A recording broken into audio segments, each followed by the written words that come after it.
राघव जी, राधे राधे महाराज जी। महाराज जी, माया इतनी प्रबल क्यों है कि सत्संग सुनते हैं तो वैराग्य आता है, पर बाहर निकलते ही संसार फिर से सत्य लगने लग जाता है। बाहर निकलो ही बती, बाहर निकलो ही बती, सत्संग में रहो। अब यहां से उठो और नाम जप करते चलो। एक पहरेदार रख लो जो तुम्हारे पास माया नहीं आने देगा। अगर आप उस पहरेदार का परिचय जानते हो ना हो तो सुन लो। नाम पाहरू दिवस निसी, समझ रहे हो?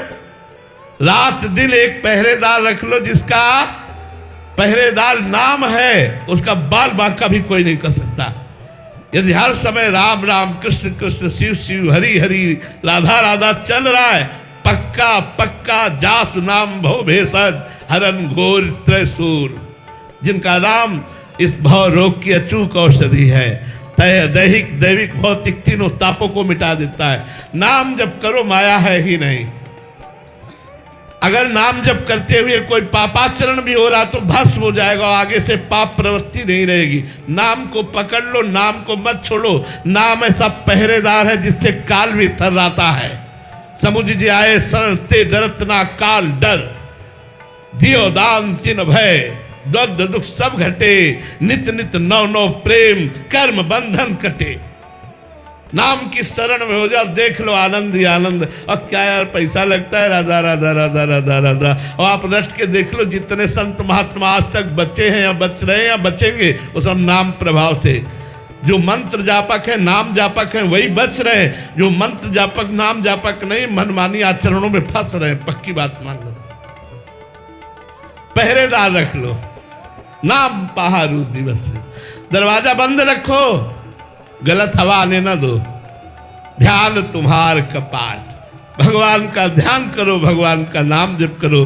राधा वल्लभ लाल को हृदय ध्यान मुख नाम, मंगल हो जाएगा भैया।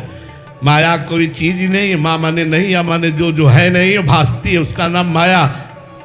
जो है नहीं भासती है, उसका नाम माया। सांप का भ्रम हो गया रस्सी में, कोई माया नहीं, केवल ब्रह्म ही ब्रह्म है। ना सतो विद्यते भाव, ना भाव विद्यते सता। वो सत विराजमान है, यही ब्रह्म हमारे अंदर बैठ गया है। नाम जप करो, जासु कृपा सब भ्रम मिट जाए, गिर जासु कृपाल रघुराई। नाम जप करो, नाम से आनंद की प्राप्ति होगी। प्रदीप कुमार जी, राधे राधे महाराज जी। महाराज जी, मृत्यु तो परम सत्य है, परंतु इस बात मृत्यु है ही नहीं यार। मृत्यु को क्यों सत्य कहते हो? मृत्यु सत्य है, परमात्मा सत्य है या मृत्यु सत्य है? न जन्म सत्य है न मृत्यु सत्य है। काहे को व्यर्थ की असत्य भाषा को सत्य कर रहे हो? यही तो हमारा भ्रम बैठ गया है। अजन्मा का कभी जन्म हो सकता है, तुम अजन्मा हो। नैनम छिन्दन्ति शस्त्राणि नैनम दहति पावका, न चैनम क्लेदेन त्यापो न सोचेति मारता। न आग्नेयास्त्र में सामर्थ्य, न वायुवास्त्र में, न वरुणास्त्र में कि तुम्हें मार सके। मृत्यु किसकी होती? किसी की नहीं होती। पंचभूत पंचभूतों में परिवर्तित हो जाते हैं, मिल जाते हैं आत्मा अपने स्वरूप में भी। कौन मरा? कोई नहीं। एक भ्रम, इस शरीर की आसक्ति, वही आपको मृत्यु मृत्यु, वही आपको बहुत भयावह नजर आ रही है। क्योंकि पत्नी छूट जाएगी, पुत्र छूट जाएगा, भोग छूट जाएगा, बैंक बैलेंस छूट जाएगा, मकान छूट जाएगा। ये मृत्यु नहीं। मृत्यु किसकी? अविनाशी आत्मा की कभी मृत्यु होनी नहीं। पंचभूत पंचभूतों में मिल जाते। मरा कौन? कोई नहीं। हमें बताओ ना, इतने विज्ञ जन बैठे, कौन मरा?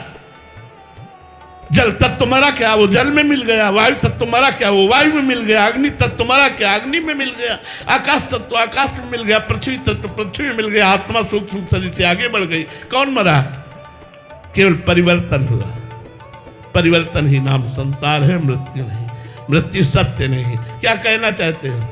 महाराज जी, भगवत प्राप्ति ना हुई तो मृत्यु के समय नाम स्मरण ना हुआ तो महाराज जी। हाँ, ये तुम्हारा प्रश्न बहुत सम्माननीय है। यदि हम जीवन भर नाम जप करते हैं तो अंतिम समय जब हमारी बेशुद्ध अवस्था या मूर्छावस्था होती है तो मेरा इष्ट स्मरण बनता है। मेरे भगवान की जिम्मेवारी उस समय होती कि उस समय हमारे हृदय में स्मरण देते। किसी संत को भेज देंगे वह या स्वयं स्मृति बनकर बैठ जाएंगे। नामे भक्ता प्रणश्यति, मेरे भक्त का नाश नहीं होता। यदि जीवन भर भजन किया है तो अंतिम समय भगवान स्मरण बन जाएंगे। अंतिम समय स्वयं करुणा करके भगवान आएंगे या कोई संत भगवान आएगा, आपका कल्याण हो जाएगा। पक्का पक्का पक्का, इसमें कोई संशय नहीं। जी